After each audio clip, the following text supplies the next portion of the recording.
Time for us to head to the voicemail of Truth and Reason, this one about the defense and Baker Mayfield. First of all, I don't trust Baker Mayfield.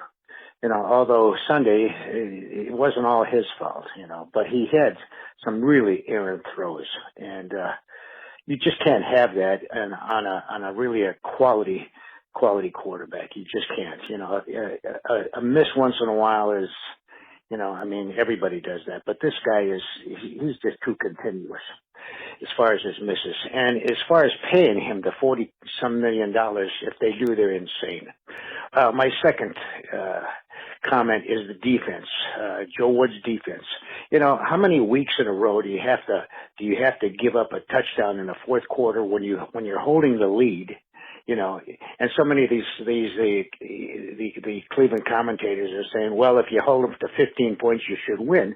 Well, in all probability, you should win. But by the same token, if you have the lead, you have to shut them down. And Joe Woods is not the answer. I think he's the weak link. Now they go in and play like this in Cincinnati, and the next week is Bill Belichick. They will eat them alive. All right, let's bring back in Mary Kay Cabot, Browns beat reporter for Plain Dealer and cleveland.com. Mary Kay, we'll get to Baker in a minute, but let's deal with that defense first. When you look at the defense, what do you see? I mean, again, 15 points, you should win. I see some decent things on defense. Holding a team to 15 points, that's really good. But what I'm not seeing, and what I think is vitally important, are the takeaways. Greg Newsome addressed this the other day, and it's just so true. They have 5 takeaways, and I looked at this up yesterday, and I put it in one of my stories. That's either 29th or 31st. I can't remember. I was working with so many numbers yesterday. But it's way down there on the bottom of the totem pole. They've got 3 interceptions, 2 forced fumbles, 5 takeaways. There are teams that have 18 takeaways this year. 2 of those teams, the Bills and the Colts. I mean, the Browns are taking the longer, harder road to victory without getting any takeaways because they're not turning the ball over. They have only turned the ball over 5 times this season. 8 times this season.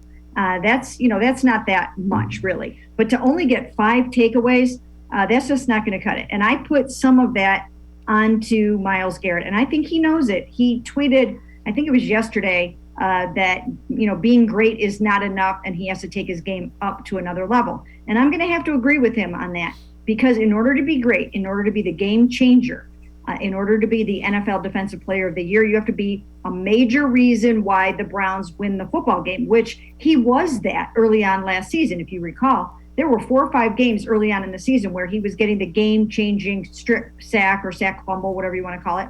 He hasn't really done that this year. Now, he does lead the league with 10.5 sacks, but in a game like that against the Pittsburgh Steelers, you've got to do something to go out there and win the football game, or at least make the play that causes you to win the game.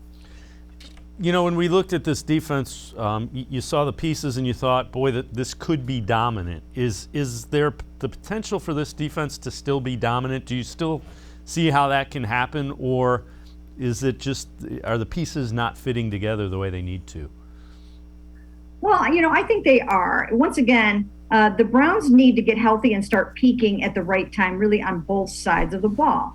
And I think we've heard Baker Mayfield say this. Nobody decides who's going to the playoffs after 8 games, right? The Chiefs could still go to the Super Bowl this year. They're 4-4 right now. Nothing has been decided. I do think that everything is still in front of them if they can kind of get it together a little bit. Defensively, what they need to happen is, Takk McKinley missed that game, and that might not seem like a huge thing, but he's been playing fairly well. Jeremiah Owusu-Koramoah, he's been out.